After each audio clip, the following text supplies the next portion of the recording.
Safakatra eto Antananarivo ny hoadra dia avy any amin'ny faritra Sakalava.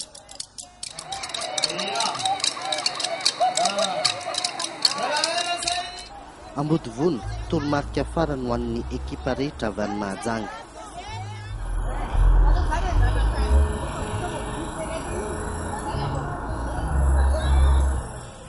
Ny andresy lahatra farany Antananarivo no hita ho an'ireto mpikambana ao anatin'ny hery vaovao ny Madagasikara ireto nanomboka maraina ary tsy farany raha tsy maizina ny andro ny lanonana sy ny korana.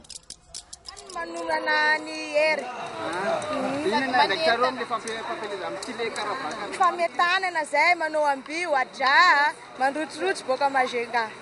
Zay zao nanomboka lady ny alatany dia fety be zay nanomboka ny hatrany Ambovondramanesy, Manerinerina, Ambondromamy. Faritra reny tanàna nandehananay zany dia fety ny lamina daholo zay niaraka amin'ny.